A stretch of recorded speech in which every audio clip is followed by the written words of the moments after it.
Apparently a fun way to test a fantasy setting's world building is to ask, what do they eat? Seriously, look it up. There's hundreds of articles quoting this. Not sure where this idea started, but it's a fairly popular one, and for good reason. What the characters eat can say a lot about who they are, where they come from, and what their history is like. Because One Piece is so widely praised for its world building, I thought I'd go through the story island by island and see the narrative and cultural role food plays in each one. I'll be skipping islands that are solely facilities such as Punk Hazard and Impel Down, because I think it's safe to assume that they import all their rations. I'll also be excluding islands that are pure nature and don't have any kind of civilized culture such as Little Garden, because then I'd just be listing off whatever wildlife you could find and hunt. I'll also be using the SBS Question Corner where Eiichiro Oda, the author for One Piece, answers fan questions, because in it elaborates on certain setting details and provides insight and trivia to certain characters.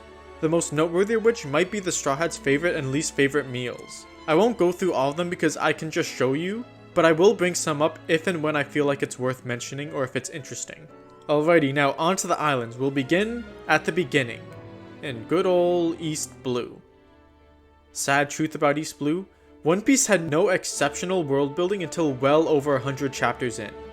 Sure, there were some characters who had a large orb of connections eclipsing the Straw Hats like Buggy, and hints of things to come like Mihawk and Momu, but it's nothing exceptional.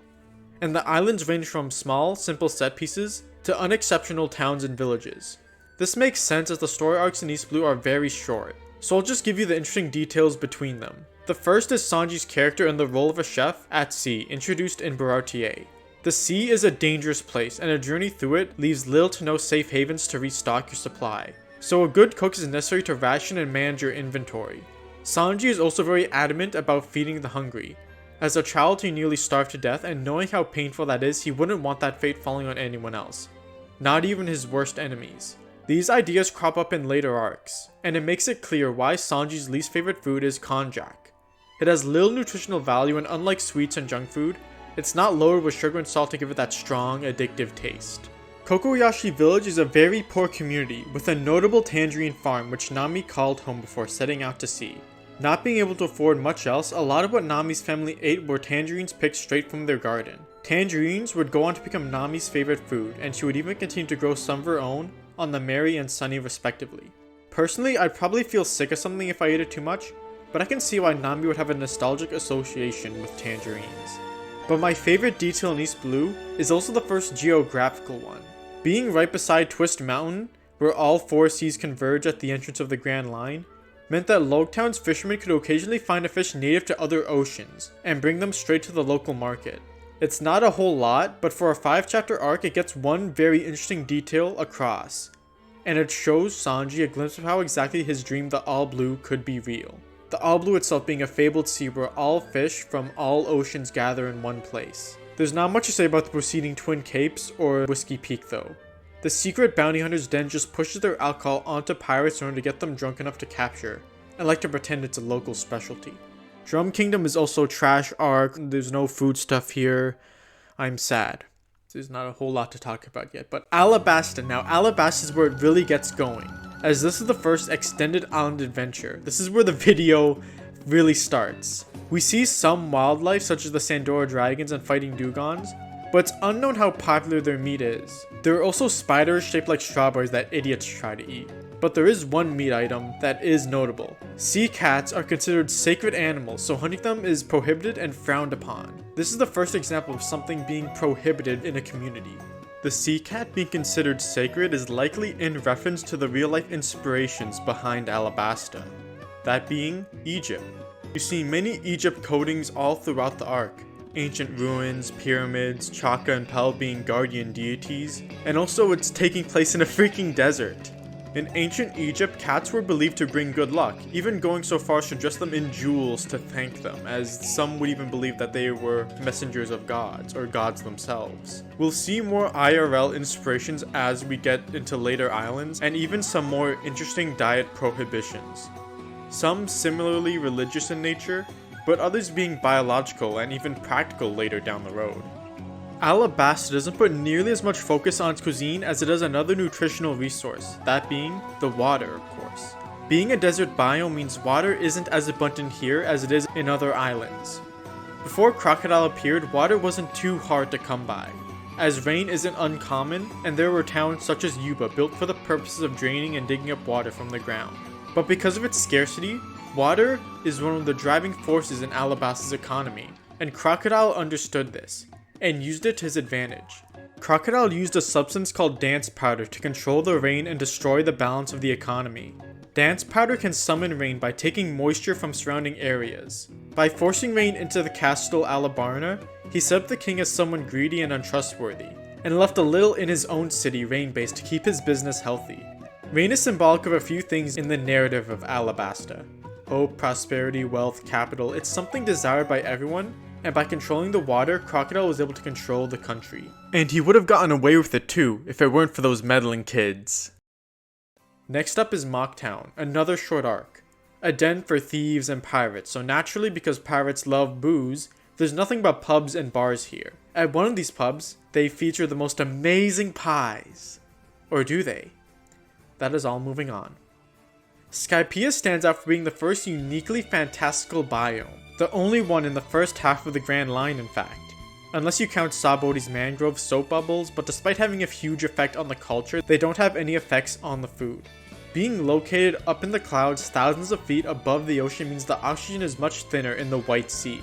This largely affects the flora and fauna. The, quote, aquatic life are like balloons, full of air and lighter than they appear so they don't fall through the White Sea.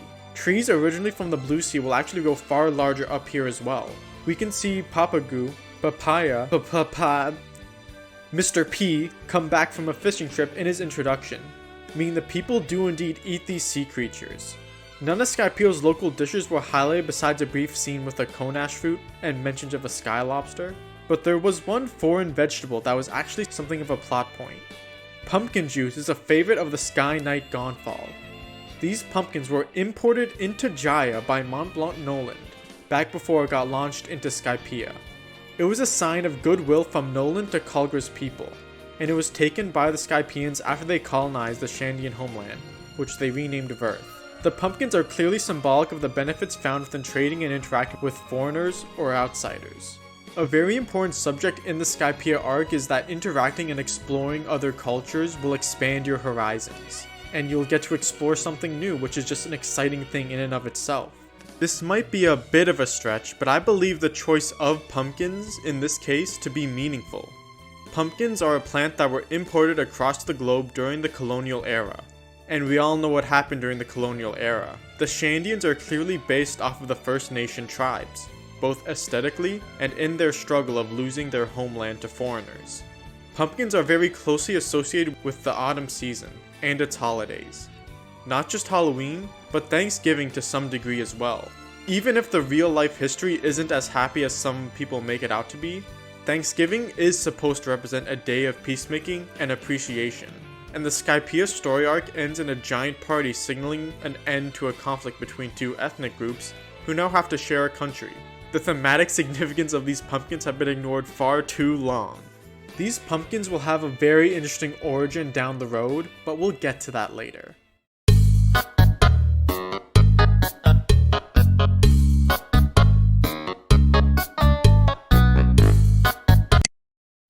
Long Ring Long Land, another short arc. Sadly, we only get to meet one local who was left behind during his people's bi-yearly migration, leaving us with very little to learn. We do get some cultural exposition through Tanjit, but not much of anything in regards to food, unless you want to really read into this milk scene. Water 7 has some named local cuisine such as water meat, which is incredibly tender and literally dripping wet, appropriate as this is the city of water. But we're given very few examples for such a long arc. But we can look into Water 7's food culture with another angle, that being importation. The sea train is the lifeblood of Water 7's community, because it's a fast, safe, consistent way to bring Water 7's carpentry work across seas, while allowing for a strong market of imported goods, as trains tend to do in real life. At first, I believed Water 7 relied on importation for its food because of Aqua Laguna and how there's no greenlands or farmlands to be seen anywhere. However, this is never explicitly said or implied. Rather, all the talk of importation is centered around lumber and materials. There is a lot of talk about how the sea trains expanded a lot of new opportunities for the city in general, so I'm guessing there was some importation and exportation beyond just lumber. But yeah, it's clear food doesn't play much of a role here at all, outside of a certain cyborg's need for cola. Yow. Now, Thriller Bark is a giant pirate ship, so you could label it as a facility, but there's a couple details here worth talking about. Let's start with a question. Do zombies need to eat? Zombies can occasionally be seen drinking and eating.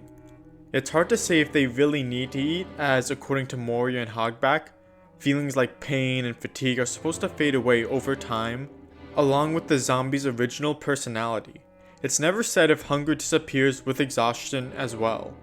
It wouldn't surprise me if zombies didn't need to eat and only ate because of their past personalities.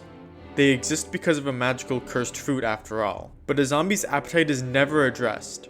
Regardless, there is one thing they're not supposed to eat, that being salt. Salt is a purifying agent that can kill zombies when they swallow it. It becomes a useful resource for the Straw Hats in the latter half of the arc. Their weakness to salt is justified in-universe, with salt being associated with seawater. But this use of salt is obviously in reference to tales of religious exorcism and supernatural superstition, as salt was believed to kill ghosts and ward off evil. It's neat that the story found a way to justify this use of salt as both a recognizable trope and a logical extension of already established lore. Brook is different from the zombies as a completely different set of devil fruit powers allows him to move. It doesn't look like he needs to eat considering he spent decades alone at sea. In spite of that, Brook still gets hungry, the food he eats doesn't just fall through him, and yes, he poops. Sabaody Archipelago and its theme park is full of junk and snack foods. It's appropriate considering this is a tourist trap, but it's not very interesting. It is unique compared to past islands, and that is nice to see. But none of the individual food items are noteworthy or worth discussing, because they're the same food you can find at any IRL amusement park. It is worth mentioning that it's here where Hachi returns to the story, turning his back on piracy and now running an octopus fritter stand. He's integrating into the culture with his own business that matches the theme park. But that's the only interesting detail here. Amazon Lilly is an arc that's not even a dozen chapters long, but there's a bit to talk about here. At first I expected Amazon's Lilly cuisine to be rather primitive, because their main source of importation is pillaging, and all the Amazons wear this Flintstones-esque clothing. However, I was wrong. They do rely a lot on their ruler Hancock to use her position as a warlord to pull in food and materials while under government sanction, but we see snippets of agriculture and they even have proper cooking utensils and recipes for complex dishes, such as Neptunian penne gorgonzola. Having recipes for a Neptunian or Sea Kings depending on the translation is appropriate, being that they are native to the calm belt where Amazon Lilly sits. Their sheer size would typically make them incredibly hard to hunt. One might assume it's made easy by the Yutas, giant poisonous serpents who the Amazons tamed and who Sea Kings fear. However, they are feared for their poison, and poison is typically not used for hunting because it can ruin the meat, so they probably just use more traditional methods. And by traditional, I mean they probably anime fight it or something. Amazon Lilly does have wildlife such as boars and panthers to hunt, but the most unique items are the mushrooms. There are a plethora of different mushrooms that might as well be drugs. Some can instantly change your mood to happy or angry, while others may just inject their spores into you like a parasite. Let it be known that the protagonist for the most successful shonen series on the planet almost died of unprovoked substance abuse. Alrighty, we're entering the new world, baby, and that means we're getting to more fantastic and ridiculous locations. Fishman Island is a country inside of a bubble, thousands of meters under the sea. This is the homeland of the fishmen and merfolk. To my surprise, fishmen actually eat fish. I thought it'd be kind of weird, but no, they're not bothered by it. I initially thought that because mer people could talk to fish that fishmen would refrain from eating them out of kinship, but they really don't care. Mermaids still do, however. They are vegetarians and don't eat meat or fish. This is explained by Kami and from the Mermaid Cafe, our first point of interest. It's got sweets and veggie plates mixed together for mermaids. A lot of the veggie plates are aquatic plants such as seaweed and kelp, which makes perfect sense because this country is thousands of meters underwater. It also has seafood such as clams, scallops, and shellfish, most likely for the carnivorous fishermen customers, although it's questionable if all the mermaids are vegetarian. Praline, Fukaboshi, and even Madame Charlet the woman who runs the cafe, are all shark-based mer people with carnivorous teeth. So either they are still vegetarian in spite of their teeth, Kami is speaking in a more general sense, or the translations weren't handled perfectly. I couldn't find any references or any acknowledgement of this, but seeing how Kami said this right after she introduced Luffy to Charlie, it's probably that they are vegetarian in spite of the teeth. Fishman Island also has a candy factory explicitly made for paying tribute to the pirate emperor Big Mom, who had put the island under her protection after Whitebeard died in Marineford War. These candies are picked up directly by Big Mom's crew to be shipped to Whole Cake Island. They are incredibly sweet and rather large in size. We'll talk more about Big Mom and her territory soon, but we have two rather interesting islands to discuss first. Dressrossa's culinary and agricultural history is deeply tied to the Tontada tribe and the neighboring island of Greenbit. The Tontada, or dwarf tribe, were until the end of the Straw Hat's visit a fairy legend and superstition to the populace of Dressrossa. This wasn't always the case. Back in the Void Century, the century of history that was wiped from the history books in case you forgot, the Don Quixote royalty enslaved the Tontadas and forced them into labor. Most likely something related to agriculture to take advantage of the Tontadas' green thumb. After the Don Quixote family joined in the inception of the world government, the royal family moved to the Holy Land of Mirijoa, leading to the family being replaced by the Riku dynasty. Being grateful to the new royal family, the Tontada decided to use their ability to cultivate plants while being removed from the public eye. They would enrich the soil and allow the crops to grow while staying out of sight. Some of these crops would even be named after the legends of the fairies, such as fairy pumpkins. The SBS clarifies that these pumpkins are actually the same ones Nolan brought to Jaya. Nolan had said that he'd been to a land of dwarves, and this is a clear reference to that line of dialogue said 500 chapters prior to this one. He visited the Tontada homeland Greenbit, took some pumpkin seeds, and eventually gave some to Kulgra, and after the knockup stream launched Shandora into the sky, they made their way into Skypeia culture and Gone Falls Garden. This is just so cool. Before researching this, I had no idea Greenbit had this adorable connection to Skypeia taking place entirely isolated from the main story. It's been said a million times, but it bears repeating. One Piece is a masterpiece of long-form storytelling because of how many times it's willing to reincorporate its past events and locations. Anyways, back to Dressrossa. After Don Quixote Doflamingo took back Dressrossa from the Riku family, he, just like his ancestors, abused the Tontada tribe in order to grow the Smile Fruits. The artificial devil fruits made from an imported substance called SAD from Punk Hazard, later to be shipped to his business partner, Kaido, in the land of Wano. When it comes to the Tontada tribe themselves, despite all this talent for agriculture, Tontada do eat meat. They are seen hunting for fighting fish, a breed of horned monsters who occupy Dressrossa's shores, and they make nice stews out of them. Oh, also the local coliseum has snack foods and bento boxes. Riveting, I know. Now, Zou may be the most interesting island yet, at least in terms of details that are not directly plot or character relevant. Zou is a giant elephant walking the seas, home to anthropomorphic animals known as minks. The mink tribe typically are most fond of whatever foods the animals they are based off stereotypically like. Carrot the rabbit likes carrots. Dog minks such as Wanda and Inuarashi like chewing on bones. Blackback the gorilla mink likes bananas. The one possible exception being Nekomamushi's favorite food being lasagna, but to me this is a clear reference to Garfield, so I think it still rings true. Speaking of which, minks do have standard cooking utensils, such as pots and tableware, despite being so isolated from other societies. They're even capable of complex dishes, and even making wine and alcohol such as monkey wine. Yes, my monkey booze. I think I shall partake.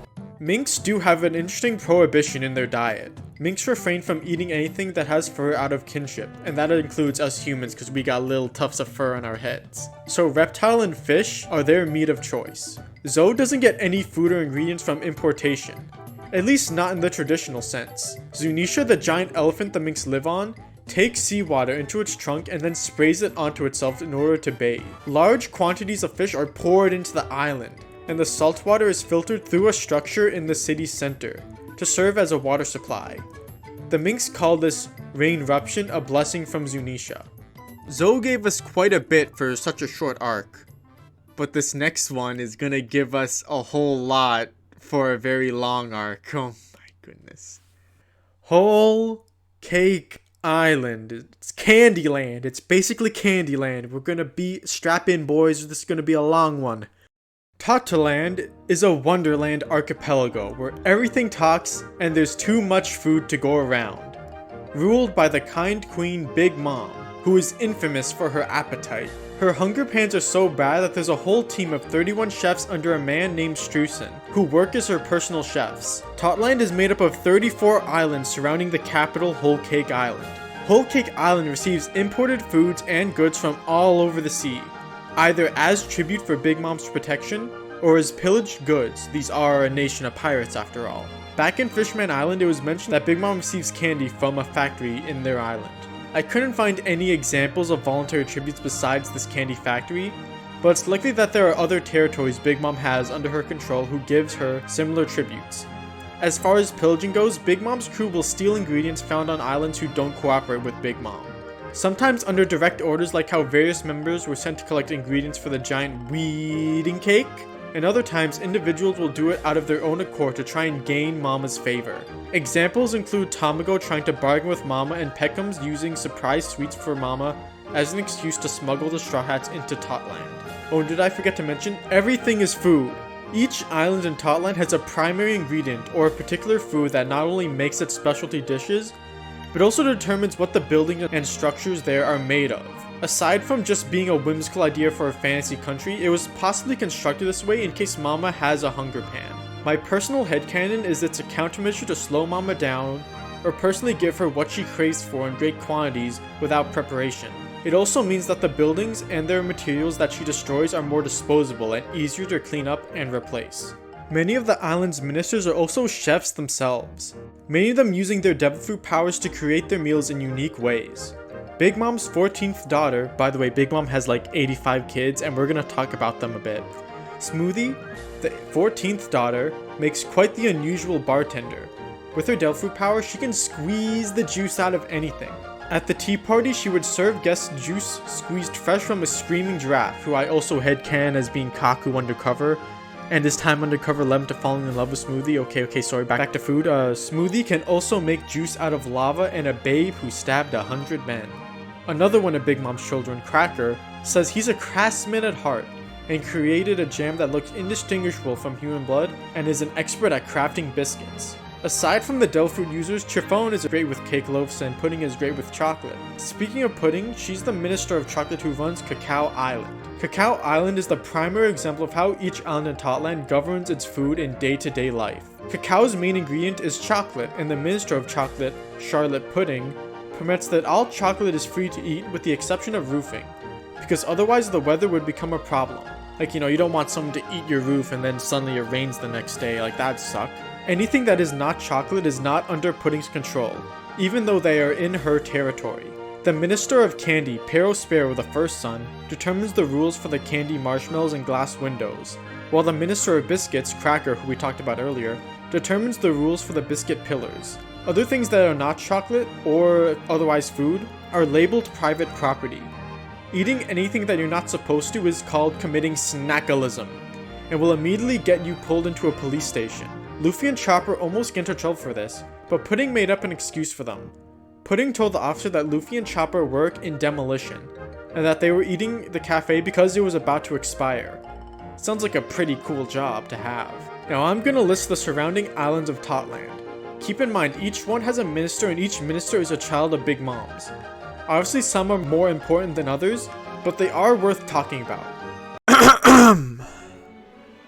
100% Island, the island of juice. Biscuits Island, the island for biscuits. Jelly Island, the island for jelly. Black Island, the island for tea. Candy Island, the island for candy. Cheese Island, the island for cheese. Cutlery Island, the island for cutlery. Flavor Island, the island of essence. Fruits Island, the island for fruit. Bunawari Island, the island for fluff. Probably like cake mix or something. Ice Island for gelato. Kibo Island for yeast. Kimi Island for eggs. Komugi Island for flour. Liqueur Island for booze. Margarine Island for butter. Melange Island for I can't pronounce that one. Noko Island for cream, Nuts Island for nuts, Pipe Island for pie, Pori Pori Island for beans, Potato Island, Rokumitsu Island for honey, Sonshoku Island for mix, Tanjiro Island for seeds, Topping Island for toppings, Yakigashi Island for browned goods. These are the non-food related islands, but are still utility towards the cuisine. Package Island for transport, Unique Island for design. Loving Island for love. Probably so Big Mom can set up her kids with a bunch of other rich people. Yeah. Futuro Island, tasting. Kinko Island for finance. Now, not all the sweets in Totland are man-made. Some of the treats and sweets in Totland occur completely naturally. The most obvious example is the Syrup Sea, which will actually hard freeze during the night when it gets too cold. Other examples is Syrup Rain, Hard Cream Coast, and the Apple Juice Falls, all of which have appeared in dialogue, and the first one being a small hurdle early in the arc. Other possible examples can be found in the background, however, it can be hard to tell how much is man-made and how much is natural. Whole Cake Chateau's walls are made of stone, but it's covered head to toe in icing, along with the rest of the island. It's understandable why many of these structures and suites were left without explanation, because you could literally spend forever going through each background detail if you really want to explain it all. You really just gotta comb through the arc yourself and judge each individual example for yourself. Oh, and did I mention, the food can talk sometimes. The food brought to life through Big Mom's Del Fruit are called homies. These homies not only serve themselves onto your plate, but they also dance and sing while it does so. What may be the strangest thing about this is that homies appear to have some degree of freedom and autonomy. In the first of Big Mom's Hunger Pans that we get to see, the Big Mom pirates are trying to find a group of cucumber shrew that have been brought to life. It's said that a group of cucumber shrew puffs had checked out of a hotel. Even though all of them enjoy being eaten, they are free to have some agency until their time comes. We see some homies are fully fledged members of the Big Mom pirates, but these examples are animal homies, not food homies. Our next talking point is the Tea Party from Hell. Big Mom's famous tea parties are big, extravagant, and straight out of Alice in Wonderland. And attendance is mandatory. If someone gets an invitation and they don't show up, they'll find a loved one's head in the mail. Big Mom expects all her tea parties to be perfect, and that goes double for the food. Big Mom will hype herself up for whatever snack Streusen intends to make the centerpiece. For Pudding's wedding, it was a ginormous wedding cake that had ingredients collected from all over the New World. This cake means so much to Big Mom that if someone took it from her, she would chase them to the ends of the earth, and that's pretty much what happens. Now is a good time to discuss how food plays a role in the narrative Totland in a more thematic sense, specifically with Luffy, Big Mom, Katakuri, and Sanji. In regards to food, Sanji's arc is largely about reinforcement of what Sanji's philosophy on the matter was back in Baratier. Nobody, not even your enemy, deserves to starve, because not only is life a precious thing, but starving is one of the most painful experiences in Sanji's life, and so food should never be wasted. The Germa royalty opposes these values in very blatant ways. They create clones to use as disposable fodder, an ungodly act that brings the very value of life into question. They waste food, have no appreciation for those that make it for them, and the sons were literally genetically engineered to lack empathy. Sanji's values are threatened in this environment, but they ultimately win out in the end. He's able to distract one of the strongest pirates on the planet long enough for his crew to escape with pure sweetness alone. He proves that chefs are just as cool as fighting dudes while making sure Big Mom doesn't go hungry. This also stops Big Mom without the use of violence, upholding his chivalry and code of honor against hitting women in an interesting way. Now I'm gonna finish off Totland with some cute details. As said before, despite the fact that Pudding is the Minister of Cacao... Pooper! My dog just entered the room. Hi, Pooper! Scoob! It just dawned on me! Scooby! Dooby!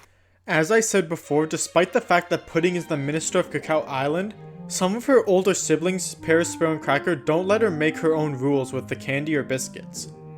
This is actually a relatable situation to me, one of 4 siblings. When you have to share most things, it's easy to become very possessive and territorial about the things that are solely yours. Family is another important theme in Whole Cake Island, so it wouldn't surprise me if this was intentional. The endless sweets in Totland make a nice contrast to the next arc's location, Wano, which is now a wasteland where most people are left starving and food is used to control them. This makes Big Mom's outrage over Okobori Town feel more natural because despite her ineptitude as a ruler, she does want people to be happy and is eager to invite others to indulge in Totland's food.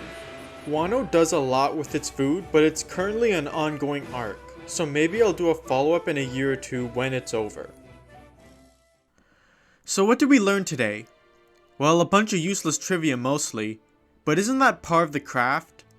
Real life is full of useless trivia, but it can be incredibly interesting to chew through.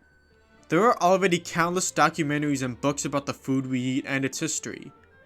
It's really awesome how the story of One Piece just took a little bit of time each arc to try and build the impression that its food has just as deep a history, even if it never truly can. Through talking about the food in One Piece, we talked about its in-universe cultures, history, trade, biology, geography, even thematic and character elements. We've even seen how the storytelling has changed and evolved. The East Blue is plain, the Grand Line is crazy, and the New World is even crazier. All obviously intentional decisions. One Piece's world building just works so well in so many ways. I think the amount of time we could spend discussing the food, just this one tiny aspect of the story, is more than just a testament to One Piece's length, but also a testament to why it's such a successful adventure series. Thank you all for watching. If I missed anything, or if you have any observations to add, tell me in the comments section down below. This script was actually adapting a blog series I made a long time ago. I plan to adapt more of my blogs in the future. You're free to read them as they are, but I'd rather you just wait for me to turn the best ones into videos. You know, I'll polish them up and make them worth experiencing. Thanks again for watching, like and subscribe if you want to see more, and I'll see you next time.